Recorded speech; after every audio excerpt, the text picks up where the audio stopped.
여의도 최고급 은행에 들어선 허름한 노인 한 명. 그가 바닥에 쓰러졌을 때 세상 모든 돈의 가치가 무너지기 시작했습니다. 여의도의 봄날 아침, 윤석만은 낡은 회색 재킷의 주머니를 더듬으며 거울 앞에 섰습니다. 71살의 얼굴에는 세월의 흔적이 깊게 새겨져 있죠. 한쪽 눈은 15년 전 교통사고로 빛을 잃어 뿌옇게 흐려져 있고, 오른쪽 다리는 당시의 후유증으로 여전히 절뚝거립니다. 재무부 차관까지 지낸 화려한 과거는 이제 먼지 쌓인 사진첩 속에만 남아 있습니다. 은퇴 후 그는 세상과 일부러 거리를 두며 살아왔죠. 아내는 5년 전 암으로 세상을 떠났고, 자식들은 해외에서 각자의 삶을 살고 있습니다. 윤석만은 나무 지팡이를 쥔 손에 힘을 주며 현관문을 나섭니다. 겉으로는 평온해 보이지만 그의 내면에는 묘한 결의가 담겨 있습니다. 오늘은 꼭 확인해 봐야겠어. 내가 평생 일궈온 것들이 제대로 굴러가고 있는지. 그는 수십 년간 조용히 축적해온 600억이 넘는 자산의 주인이자 코리아 엘리트 뱅크의 숨겨진 대주주입니다. 하지만 일부러 초라한 차림을 하고 은행으로 향하는 그의 목표는 단순히 돈을 찾는 것이 아닙니다. 사람들이 진짜 가치를 볼 줄 아는지 아니면 겉모습에만 현혹되는지, 내가 믿고 맡긴 곳이 과연 올바른 방향으로 가고 있는지 직접 확인해 봐야겠다. 윤석만의 지팡이가 보도블록을 두드리는 소리가 여의도의 아침 공기를 가릅니다. 느린 걸음 하나하나에는 70년 인생의 지혜와 오늘 펼쳐질 일에 대한 조용한 계획이 담겨 있었습니다. 오늘의 이야기 시작합니다. 구독과 좋아요 눌러주세요. 여의도의 아침이 시작됩니다. 유리로 된 고층 빌딩들이 햇살을 반사하며 화려하게 빛나고 있죠. 그 중에서도 특히 눈에 띄는 곳이 바로 코리아 엘리트 뱅크입니다. 이곳은 일반 은행과는 다릅니다. 최소 예치금 50억 원, 연소득 10억 원 이상의 고객만을 상대하는 특별한 공간이죠. 로비에 들어서면 대리석 바닥이 거울처럼 빛나고 천장에서는 크리스털 샹들리에가 은은한 빛을 내뿜습니다. 여기저기서 들려오는 낮은 목소리들, 고급 향수 냄새, 그리고 완벽하게 다림질된 정장들이 이곳의 분위기를 만들어내죠. 김 회장님 어서 오십시오. 준비된 VIP 라운지로 안내해드리겠습니다. 직원들의 말투와 몸짓 하나하나에는 철저한 계산이 담겨 있습니다. 고객의 자산 규모에 따라 미묘하게 달라지는 존댓말의 높낮이, 허리를 굽히는 각도, 미소의 깊이까지도 매뉴얼화되어 있죠. 차민호 과장은 이곳의 중간 관리자입니다. 38살의 그는 날카로운 눈매와 항상 완벽하게 빗어넘긴 머리가 특징이죠. 그의 책상 위에는 고객들의 자산 현황이 실시간으로 업데이트되는 태블릿이 놓여 있습니다. 박 대리, 오늘 오후 2시 강남 부동산 왕이라는 최 사장님 오시는데 자산이 300억 정도니까 그에 맞춰서 응대해. 차민호의 지시는 간단 명료합니다. 돈의 액수가 곧 사람의 가치라는 이곳의 불문율을 그는 누구보다 잘 알고 있죠. 로비 한편에서는 젊은 직원들이 속삭입니다. 어제 그 할아버지 봤어? 다 해진 옷 입고 왔다가 쫓겨났잖아. 맞아, 여기가 어딘데 아무나 들어오려고 하는지. 이들의 웃음소리가 대리석 벽면에 부딪혀 메아리칩니다. 이곳에서는 외모와 차림새가 곧 신분증이고 돈이 곧 인격이 되는 것이 당연한 일상이죠. 오늘도 코리아 엘리트 뱅크는 평소처럼 운영됩니다. 고급 승용차들이 줄지어 들어오고 운전기사들이 문을 열어주며 맞춤 정장을 입은 고객들이 당당한 걸음으로 로비를 가로지릅니다. 이 완벽한 질서 속에서 누구도 예상치 못한 균열이 시작될 줄은 아무도 모르고 있었습니다. 정오가 가까워질 무렵 회전문이 천천히 돌아가며 한 노인이 들어섭니다. 낡은 회색 재킷에 구겨진 바지, 한쪽으로 기울어진 어깨, 무엇보다 오른손에 쥐고 있는 나무 지팡이가 눈에 띕니다. 그가 바로 71살의 윤석만입니다. 윤석만의 한쪽 눈은 빛을 잃어 뿌옇게 흐려져 있습니다. 불편한 다리를 이끌고 한 걸음 한 걸음 조심스럽게 로비를 가로지르는 그의 모습은 이 화려한 공간과 너무나 어울리지 않았죠. 잠깐만요. 보안 요원 둘이 재빨리 다가옵니다. 이들의 눈에는 명백한 경계심이 담겨 있습니다. 할아버지, 여기는 일반인이 들어올 수 있는 곳이 아닙니다. 나가주셔야겠습니다. 윤석만은 잠시 멈춰서서 조용히 대답합니다. 저도 이 은행의 고객입니다. 돈을 좀 찾으러 왔는데요. 보안 요원들은 서로를 바라보며 코웃음을 칩니다. 그들의 시선은 윤석만의 낡은 운동화부터 구겨진 재킷까지 훑어내립니다. 죄송하지만 여기는 특별한 자격을 가진 분들만 이용하실 수 있습니다. 일반 은행은 길 건너편에 있으니 그쪽으로 가보시죠. 이때 차민호 과장이 소란스러운 분위기를 눈치채고 다가옵니다. 그의 표정에는 짜증이 가득합니다. 무슨 일입니까? 이 할아버지가 고객이라고 주장하시는데 차민호는 윤석만을 위아래로 훑어봅니다. 그의 입가에 비웃음이 번집니다. 어르신, 여기가 어딘지 아십니까? 코리아 엘리트 뱅크입니다. 최소 예치금이 50억이 넘는 곳이죠. 실례지만 어디서 오셨는지. 저는 계좌가 있다고 했습니다. 돈을 좀 찾고 싶은데요. 윤석만의 목소리는 여전히 차분합니다. 하지만 차민호의 표정은 점점 더 거만해집니다. 그러시군요. 그럼 신분증을 보여주시겠습니까? 윤석만이 주머니에서 낡은 지갑을 꺼내 신분증을 건넵니다. 차민호는 신분증을 받아들고는 근처 직원에게 지시합니다. 이분 계좌 조회해봐. 잠시 후 직원이 고개를 젓습니다. 과장님, 조회가 안 됩니다. 우리 은행에 계좌가 없으신 것 같은데요. 차민호의 얼굴에 승리의 미소가 번집니다. 주변에 모여든 고객들과 직원들도 속삭이기 시작합니다. 역시 그렇죠. 어르신, 이제 나가주시겠습니까? 우리 은행은 아무나 이용할 수 있는 곳이 아닙니다. 윤석만은 잠시 당황한 표정을 짓습니다. 분명히 자신의 계좌가 있을 텐데. 하지만 그의 항변은 아무도 귀담아 듣지 않습니다. 보안팀, 이분 모시고 나가. 보안 요원들이 윤석만의 양팔을 잡으려는 순간 노인은 한 발짝 뒤로 물러섭니다. 그의 눈빛에는 당황스러움과 함께 묘한 결연함이 담겨 있습니다. 잠깐만요. 제 계좌가 분명히 있습니다. 다시 한번 확인해 보시죠. 차민호는 짜증스러운 한숨을 내쉽니다. 주변에 모인 고객들의 시선이 부담스럽기도 합니다. 몇몇은 이미 휴대폰을 들고 상황을 지켜보고 있죠. 어르신, 이미 확인했잖습니까? 계좌가 없다니까요. 이제 정말 나가주셔야겠습니다. 아니, 그럴 리가. 제가 직접 확인해 볼 수는 없나요? 윤석만의 목소리에 약간의 떨림이 섞입니다. 차민호는 더 이상 참지 못하고 목소리를 높입니다. 이거 정말 보안, 빨리 모시고 나가. 보안 요원들이 다시 다가오자 윤석만은 지팡이에 더욱 의지합니다. 그 순간 한쪽 다리가 비틀거리며 중심을 잃습니다.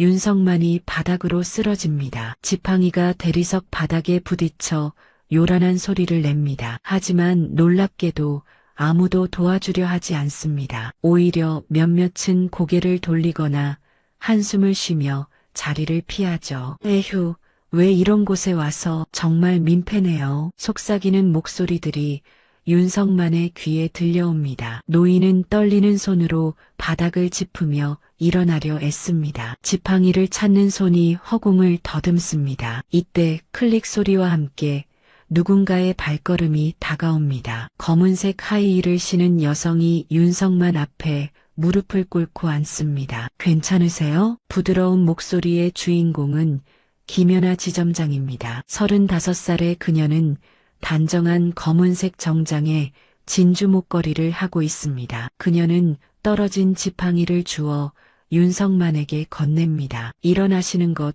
도와드릴까요? 아니, 괜찮습니다. 혼자 일어날 수 있어요. 윤석만은 지팡이의 의지에 천천히 일어섭니다. 김연아는 그의 옆에서 조심스럽게 지켜봅니다. 저희 은행을 찾아주셔서 감사합니다. 무엇을 도와드릴까요? 차민호가 황급히 다가옵니다. 지점장님, 이분은 계좌도 없으신데 고객이라고 우기시는. 김연아가 손을 들어 차민호의 말을 막습니다. 차 과장님, 제가 직접 확인해 보겠습니다. 어르신, 신분증을 다시 한번 보여주시겠어요? 윤석만이 신분증을 건네자 김연아는 직접 컴퓨터 앞으로 가서 조회를 시작합니다. 그녀의 손가락이 키보드 위를 빠르게 움직입니다. 이상하네요. 일반 조회로는 안 나오는데 그녀는 잠시 고민하다가 다른 시스템으로 접속합니다. VIP 전용 데이터베이스였죠. 그리고 몇 초 후 그녀의 얼굴에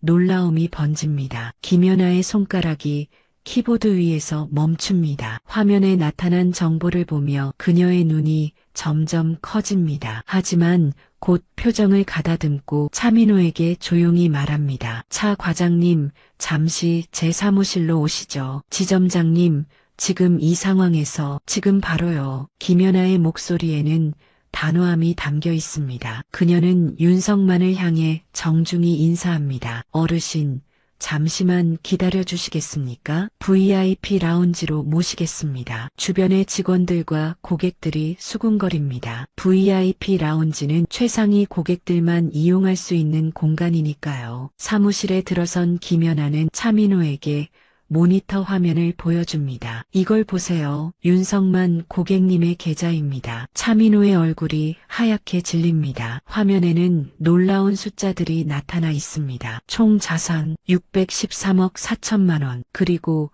우리 은행 지분 2.3% 보유. 어떻게 이런 분이 일반 조회에서 안 나왔죠? 김연아가 시스템 로그를 확인합니다. 그녀의 표정이 점점 굳어집니다. 차 과장님, 혹시 이분 계좌를 임의로 조작하신 건 아니겠죠? 아니, 그런 건 아니고. 하지만 시스템 로그는 거짓말을 하지 않습니다. 차민호가 계좌 정보를 일시적으로 차단하려 했던 흔적이 고스란히 남아 있습니다. 한편 VIP 라운지로 안내된 윤석만은 부드러운 소파에 앉아 차를 마시고 있습니다. 젊은 직원이 공손히 다가와 과일과 다과를 내려놓습니다. 불편하신 점은 없으신가요? 아니, 괜찮습니다. 감사합니다. 윤석만의 표정은 여전히 담담합니다. 마치 이 모든 상황을 예상했다는 듯이요. 잠시 후 김연아가 라운지로 들어옵니다. 그녀의 표정에는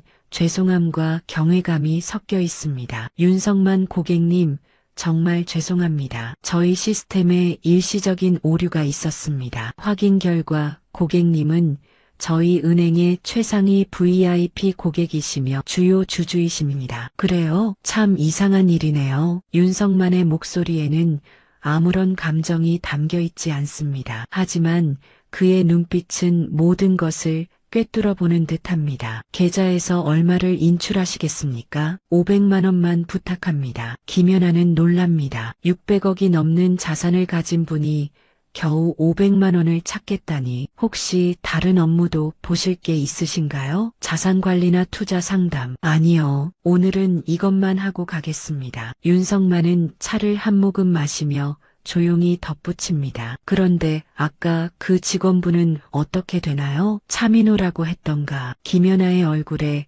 당황스러움이 스칩니다. 그녀는 잠시 말을 고릅니다. 차 과장님의 행동에 대해서는 내부 규정에 따라 조치하겠습니다. 정말 죄송합니다. 윤석만은 고개를 끄덕입니다. 그의 표정은 여전히 잔잔한 호수처럼 평온합니다. 젊은 사람이 실수할 수도 있죠. 다만 그가 말을 멈추자 김연아는 긴장된 표정으로 기다립니다. 다만 이런 일이 저에게만 일어난 건 아니겠죠? 김연아는 대답하지 못합니다. 사실 그녀도 알고 있습니다. 외모로 고객을 판단하는 일이 이 은행에서 얼마나 일상적인 일인지를요. 이때 라운지 밖에서 소란스러운 소리가 들립니다. 문이 열리며 회장실 비서가 황급히 들어옵니다. 김지점장님, 회장님께서 지금 당장 오시래요. 시스템에 이상한 조회 기록이 떴다고. 김연아가 자리에서 일어나려는 순간 윤석만이 조용히 말합니다. 제가 한번 뵙죠. 오랜만에 인사도 드릴 겸. 비서의 눈이 동그래집니다. 이 초라한 노인이 회장을 안다고요? 30분 후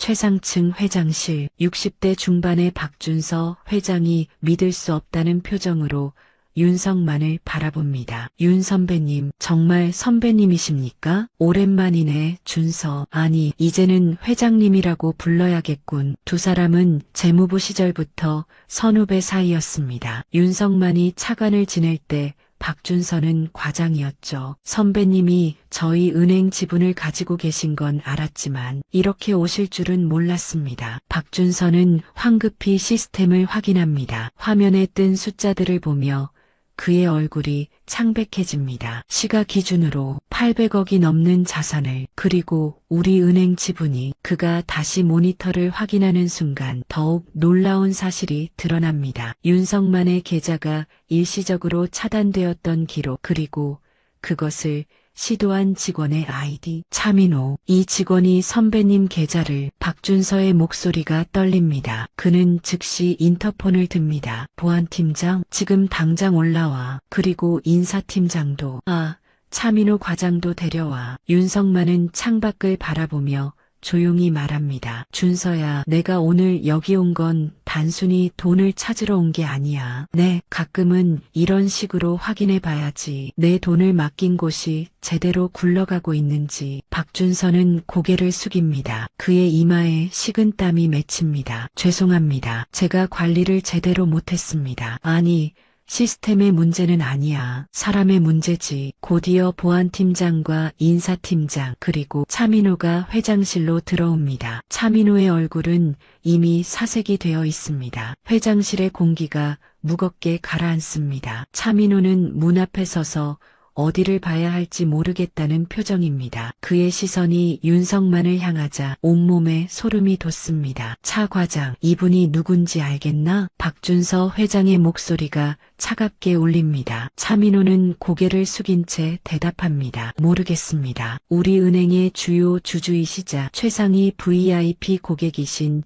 윤석만 선배님이시다. 자네가 계좌 조회를 막으려 했던 바로 그분이지. 차민호의 다리가 후들거립니다. 그는 무릎을 꿇을 듯 비틀거립니다. 저는 정말 몰랐습니다. 죄송합니다. 인사팀장이 태블릿을 들고 보고합니다. 시스템 로그를 확인했습니다. 차민호 과장이 오전 11시 48분에 윤석만 고객님의 계좌에 임시 차단을 시도했습니다. 그리고 일반 조회에서 검색되지 않도록 조작한 흔적이 있습니다. 왜 그런 짓을 했나? 박준서의 물음에 차민호는 대답하지 못합니다. 그저 땀만 뻘뻘 흘릴 뿐입니다. 김연아 지점장이 조용히 설명합니다. 고객님의 외모만 보고 판단한 것 같습니다. 초라한 차림이니 분명 착각했거나 거짓말을 한다고 생각한 거죠. 이때 윤석만이 처음으로 입을 엽니다. 차 과장,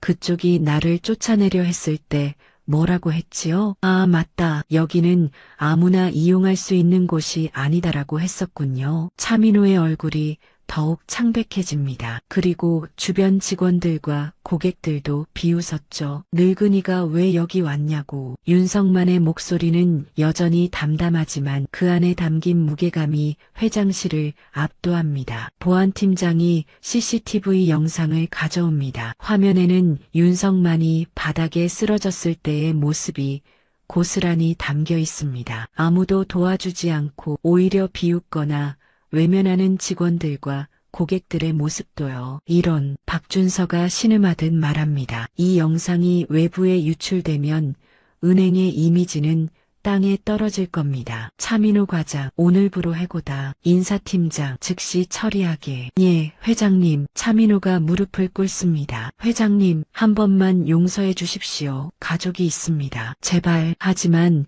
박준서의 표정은 단호합니다. 자네뿐만이 아니야. 오늘 이 일에 관련된 모든 직원들을 재조사하게. 그리고 고객 응대 매뉴얼도 전면 개편하고. 윤석만이 자리에서 일어납니다. 저는 이만 가보겠습니다. 500만 원만 찾으면 됩니다. 선배님, 어떻게 이런 일을. 준서야, 은행은 사람을 먼저 봐야 해. 돈을 보기 전에. 며칠 후 맑은 오후의 햇살이 코리아 엘리트 뱅크의 유리창을 비춥니다. 하지만 은행 내부 분위기는 이전과 사뭇 다릅니다. 직원들의 표정에는 긴장감이 감돌고 고객을 대하는 태도도 눈에 띄게 조심스러워졌죠. 회전문이 돌아가며 다시 한번 윤석만이 들어섭니다. 이번에는 검은색 정장을 입고 있습니다. 비록 여전히 지팡이에 의지하고 있지만 그의 걸음걸이에는 묘한 위험이 느껴집니다. 어서 오십시오. 입구에 서 있던 직원들이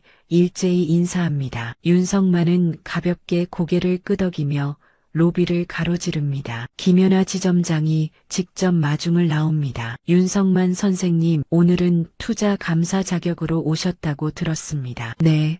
박 회장이 요청했더군요. 은행 운영에 대한 조언을 해달라고. 회의실에는 이미 임원들이 모여 있습니다. 박준서 회장을 비롯해 각 부서의 책임자들이 긴장된 표정으로 앉아 있죠. 윤석만이 자리에 앉자 박준서가 먼저 입을 엽니다. 선배님, 지난번 일 이후로 전 직원 재교육을 실시했습니다. 그리고 고객 응대 매뉴얼도 전면 개편했고요. 좋습니다. 하지만 매뉴얼만으로는 부족해요. 윤석만은 서류 뭉치를 펼칩니다. 거기에는 지난 며칠간 그가 준비한 개선안이 빼곡히 적혀 있습니다. 첫째, 신입 직원 채용 시 인성 검사를 강화해야 합니다. 학력이나 스펙보다 사람을 대하는 태도를 먼저 봐야죠. 임원들이 고개를 끄덕입니다. 둘째, 미스터리 쇼퍼 제도를 도입하세요. 평범한 차림의 비밀 고객을 보내 직원들의 응대 태도를 점검하는 겁니다. 셋째, 고객의 외모나 첫인상으로 판단하는 직원은 즉시 재교육 대상으로 분류하고 반복될 경우 인사조치를 하세요. 윤석만의 제안은 구체적이고 실질적입니다. 그는 수십 년간 금융계에서 쌓은 경험을 바탕으로 하나하나 짚어나갑니다. 그리고 가장 중요한 건 모든 고객을 존중하는 문화를 만드는 겁니다. 돈에 많고 적음이 아니라 한 명 한 명이 소중한 인연임을 잊지 마세요. 회의가 끝날 무렵 윤석만은 마지막으로 이렇게 말합니다. 제가 며칠 전에 겪은 일은 어쩌면 이 은행에 필요한 계기였을지도 모릅니다. 거울을 들여다볼 기회였죠. 박준서가 깊이 고개를 숙입니다. 선배님 덕분에 저희가 놓치고 있던 것을 깨달았습니다. 윤석만은 미소를 짓습니다. 그의 한쪽 눈은 여전히 흐릿하지만 다른 쪽 눈에는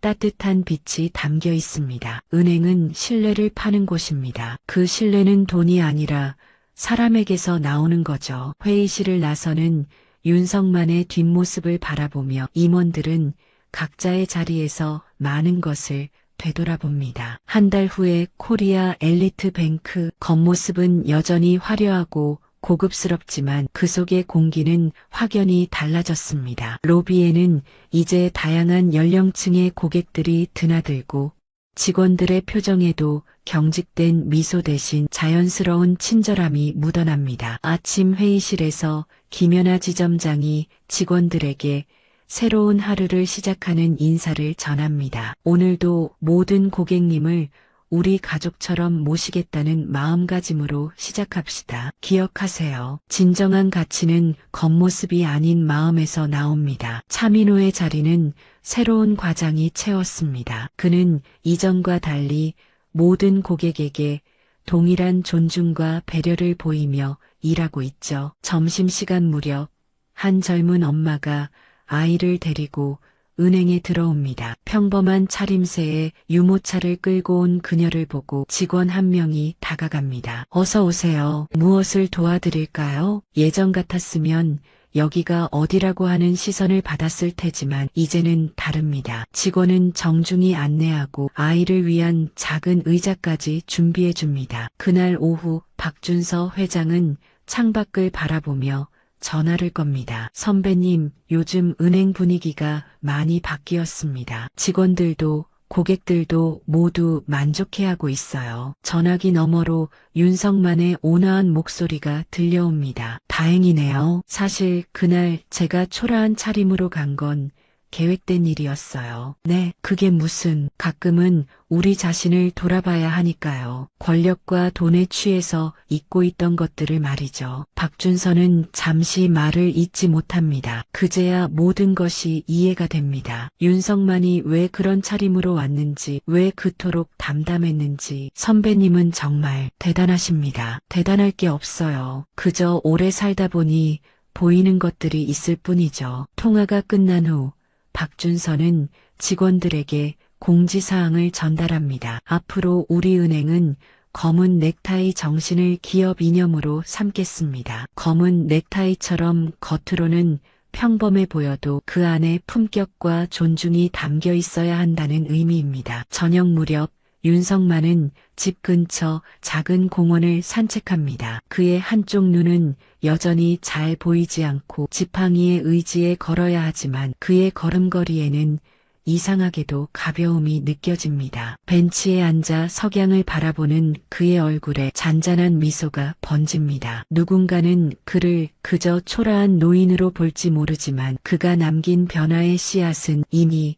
싹을 틔우기 시작했습니다. 코리아 엘리트 뱅크의 로비에는 이제 새로운 문구가 걸려 있습니다. 모든 고객은 평등하며 존중받을 자격이 있습니다. 그리고 그 아래에는 작은 글씨로 이렇게 적혀 있죠. 진정한 가치는 보이지 않는 곳에 있다. 마이너스 윤석만. 해가 지고 도시의 불빛이 하나둘 켜집니다. 여의도의 마천루들 사이로 코리아 엘리트 뱅크의 간판이 빛나지만 이제 그 빛은 이전과는 다른 의미를 담고 있습니다. 겉모습이 아닌 내면을, 돈이 아닌 사람을 먼저 보는 곳. 그것이 바로 검은 넥타이가 상징하는 진정한 품격이었습니다. 오늘의 이야기가 마음을 울렸다면 구독과 좋아요, 댓글 부탁드립니다.